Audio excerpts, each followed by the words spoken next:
주님은 십자가를 지고 주님을 따르는 자가 제자다 그렇게 말씀하셨습니다. 제자는 십자가를 지고 가는 사람입니다. 그리고 자기를 부인하는 자가 제자이다 이렇게 말씀을 하셨습니다. 제자가 되기 위해서는 자기 부인이 가장 중요한 그런 모습이죠. 그렇다면 자기 부인은 언제부터 하는 것인가?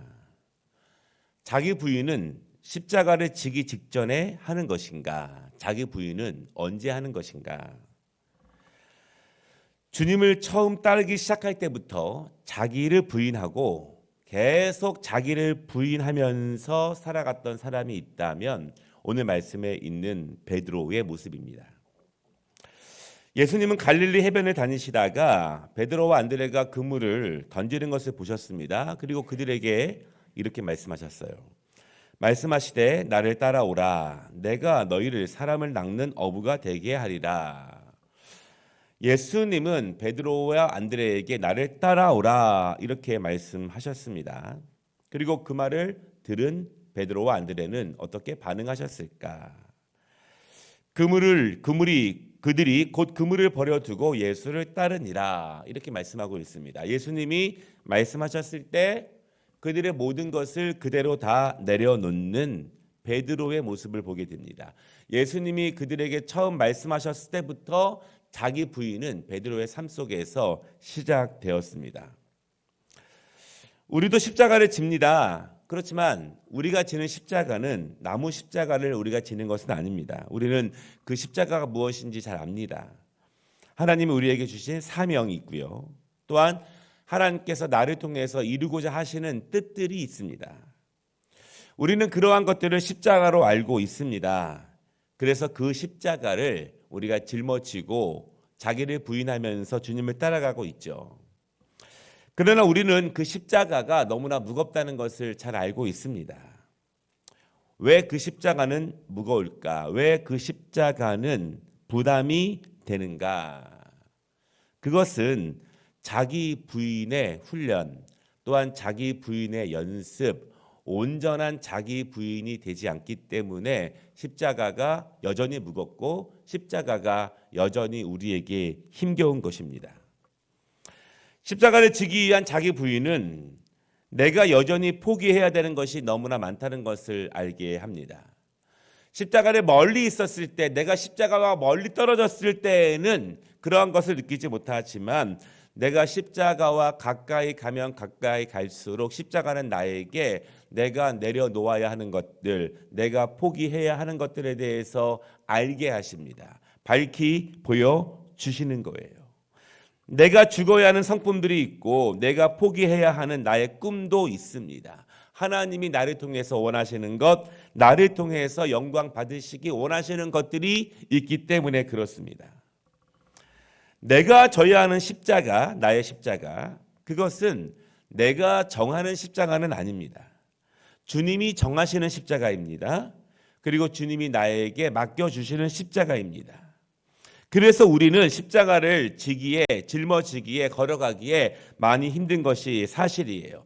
내가 결정해서 짊어지고 가기도 힘들지만 주님이 나에게 맡기신 십자가이기 때문에 더욱더 힘들 수 있어요. 결국 십자가를 잘 지고 하기 위한 가장 중요한 것은 자기 부인이에요.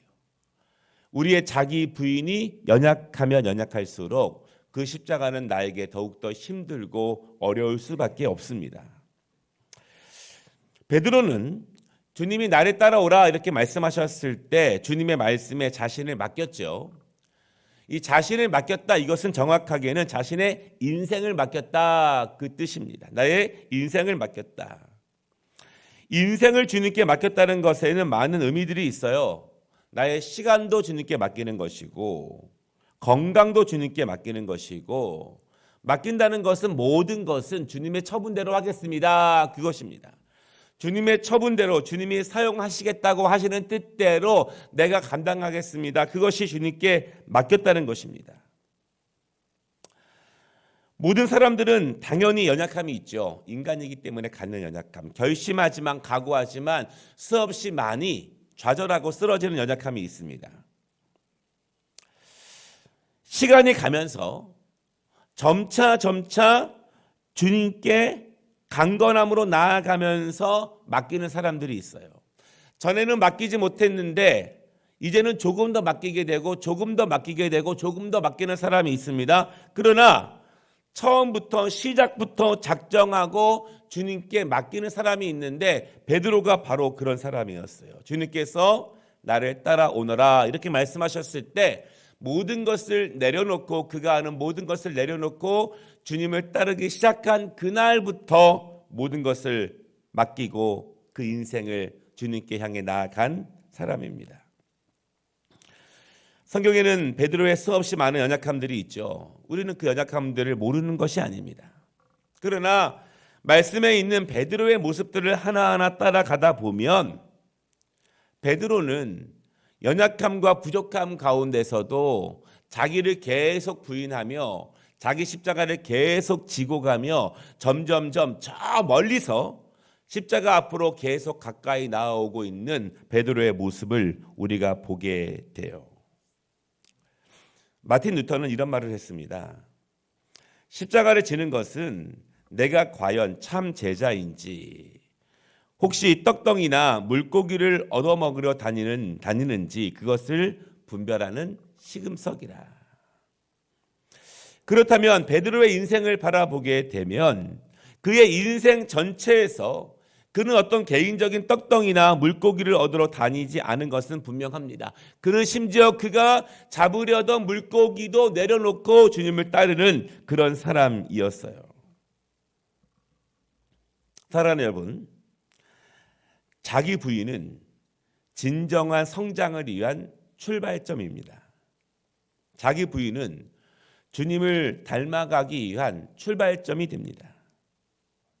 자기 부인은 나의 십자가를 짊어지고 갈 수 있는 출발점이 된다는 거예요. 자기를 부인하며 주님을 따라간 베드로, 그는 연약함과 부족함의 고백이 계속 있지만 점점 나아집니다. 점점 십자가 앞으로 가까이 오게 됩니다. 그리고 때가 참에 주님은 그에게 십자가와 영광을 동시에 주세요. 베드로는 마태복음 16장 16절에서 위대한 고백을 하게 됩니다. 주는 그리스도시요 살아계신 하나님의 아들이시니이다. 자기를 부인하는 행위, 그것이 바로 위대한 고백으로 이어지는 것 같지는 않아요.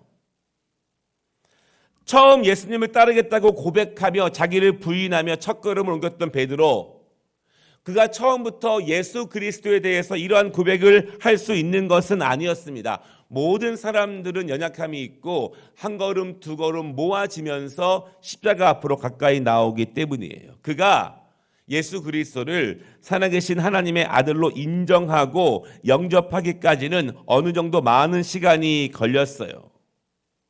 계속 주님을 의지하며 연약함을 고백할수록 연약함을 볼수록 더욱더 주님을 의지하며 오늘에까지 이르게 됩니다. 이러한 고백은요, 이러한 분명한 고백은 그의 인생 가운데 함께 하시고 동행하시는 주님과 더불어 같이 할 수 있는 고백이에요. 어떤 순간의 감동이라든가 어떤 순간의 마음의 움직임으로 할 수 있는 고백은 아니에요. 그리고 그의 온전한 고백이 이어졌을 때 주님은 그에게 영광의 십자가를 주십니다. 마태복음 16장 18절 19절인데요. 또 내가 내게 이르노니 너는 베드로라. 내가 이 반석 위에 내 교회를 세우리니 음부의 권세가 이기지 못하리라. 내가 천국 열쇠를 내게 주리니 내가 땅에서 무엇이든지 매면 하늘에서도 매일 것이요 내가 땅에서 무엇이든지 풀면 하늘에서도 풀리리라. 이렇게 말씀하세요. 무엇이든지 땅에서 매면 하늘에서도 매일 것이요 땅에서 풀면 하늘에서도 풀리는 천국 열쇠를 그에게 주셨습니다. 예수님은 베드로를 주님의 교회를 세우시는 반석으로 삼으신다 이렇게 세워졌고, 그리고 베드로를 통해서 사도들을 통해서 교회가 세워지게 됩니다. 그리고 예수님이 승천하신 후에 베드로는 그 사명을 감당하게 됩니다. 베드로에게 말씀하시고 그에게 짊어지어 주시고 그를 통해서 이루시는 교회는 분명히 십자가입니다. 그리고 교회는 분명히 영광이에요. 교회는 계속 자기를 부인하는 장소가 됩니다. 나를 통해서 사랑하는 지체들을 통해서 사랑하는 동역자들을 통해서 계속 나를 부인하는 장소가 될 것이에요. 교회는 십자가를 지고 가는 사람들의 모임이기 때문에 교회는 계속 십자가입니다. 그러나 우리 모두는 십자가를 짊어지고 있기 때문에 십자가 가까이 앞으로 나오면서 계속 자기를 부인하는 연습이며 계속 자기를 부인하는 훈련을 우리는 교회를 통해서 계속 하게 될 것입니다. 그래서 교회는 계속 십자가가 존재하게 됩니다. 주님을 따르는 개개인만 십자가를 지는 것은 아니죠. 저만 십자가를 지는 것이 아니고 여러분만 십자가를 지는 것이 아니라 모두가 십자가를 지는 것입니다. 또한 교회도 십자가를 지는 거예요.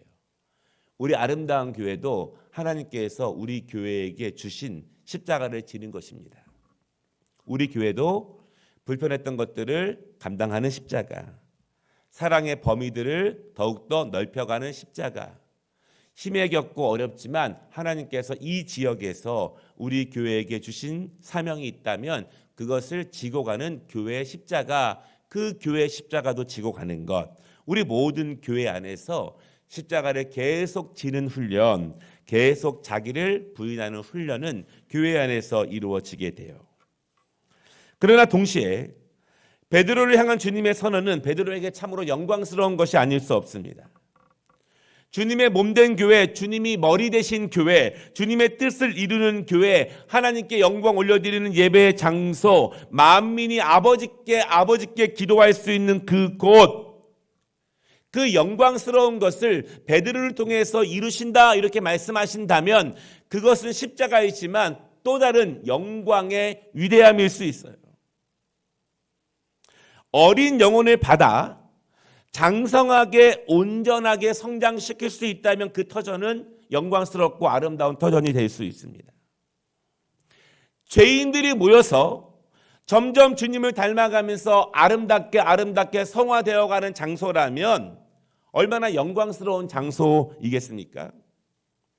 세상의 교회보다 더 친밀한 장소들은 얼마든지 있습니다. 교회보다 더욱더 재미있고 즐겁고 좋은 사람들이 모이는 장소들은 세상에 얼마든지 있어요. 그러나 영혼을 사랑하고 영혼을 키우고 죄인들이 모여서 주님을 닮아가며 더욱더 성화되어 가는 장소는 세상의 교회가 유일하다는 사실을 여러분 믿으시기를 바랍니다. 그렇다면 교회는 십자가이며 동시에 영광이에요. 주님께서 베드로에게 선언하시면서 분명히 말씀하신 교회, 그가 교회를 지키고 사랑하고 사명을 감당하며 죄인들을 모으고 수많은 연약함을 경험하고 연약함을 경험할수록 자기를 부인하는 훈련을 하게 되는 교회, 그 교회는 분명한 십자가지만 하나님께서 이 교회를 통해서 영광 받으시고 그리고 예수님께서 이 교회의 머리 되시고 주인 되신다면 주님의 주인 되신 교회 안에 모여있는 우리 모두는 영광스러운 존재가 분명합니다. 우리에게도 그렇습니다. 교회는 십자가예요. 교회를 편하게 다닌다는 것은 사실 말이 되지 않습니다. 왜냐하면 죄인들이 모여있고 연약한 자들이 모여있기 때문에 그래요. 나의 십자가가 있고 교회의 십자가가 있기 때문에 그렇습니다. 교회는 주님의 아름다운 뜻을 섬겨 나아가기 위해서 끊임없이 우리 자신들을 부인해야 하는 곳이기 때문에 수많은 십자가가 존재하는 곳입니다. 그러나 교회는 분명히 영광스러운 장소예요. 우리가 하나님의 자녀가 되는 것이고 우리를 통해서 하나님의 나라가 이루어지기 때문에 한없이 영광스럽습니다. 오늘 본문의 말씀은요, 부활하신 예수님께서 3번이나 베드로에게 질문하시면서 내 양을 치라, 내 양을 먹이라 이렇게 말씀을 하셨습니다. 그리고 오늘 19절에서 베드로에게 의미심장한 말씀을 하세요. 이 말씀을 하심은 베드로가 어떠한 죽음으로 하나님께 영광을 돌릴 것을 가리키심이로라. 성경에서 그의 죽음에 대해서 주님이 직접 그의 죽음에 대해서 말씀하고 있어요. 정말 우리 예상치 못하게 돌아가시는 분들이 많더라고요. 제가 새벽기도 때 말씀을 드렸지만 유튜브를 한번 보면 알고리즘으로 계속 연관된 게 나오잖아요. 제가 아는 분의 소천을 듣고 그분의 천국 환송 예배, 장례 예배 영상을 한번 봤는데요. 그랬더니 계속 천국 환송 예배 영상들이 뜨는 거예요. 이름도 모르는 분들, 10몇 살의 소녀, 22살의 대학생들, 한 선교사님, 어떤 집사님, 어떤 장로님, 목사님. 뜨는 족촉이 연세가 드셔서 돌아가시는 분은 아무도 안 계셨습니다. 다 이른 나이에.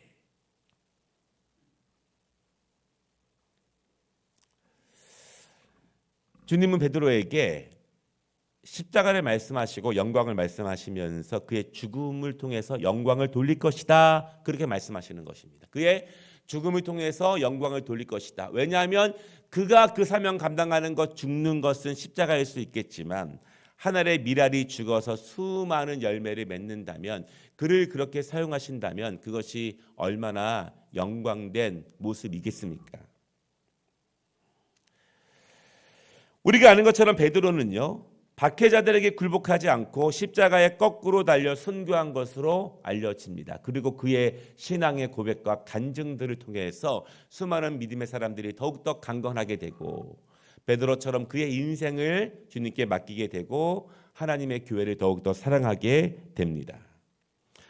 그렇게 베드로는요, 주님을 처음 만난 순간 그의 인생을 주님께 맡기며 부인했던 그것을 완성하게 되는 거예요.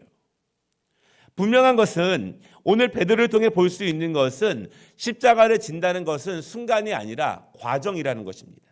십자가를 진다는 것은 한때가 아니라 우리의 인생이라는 거예요. 인생. 살아가는 여러분, 죄송하지만 십자가를 우리가 짊어지고 가는 것은 우리 인생의 이름을 기억하시기를 바랍니다. 한때의 일이 아니라 1년, 2년의 일이 아니라 우리 인생의 일이라는 거예요. 인생의 일이며 우리 자기 부인 또한 우리의 인생의 일이라는 것입니다.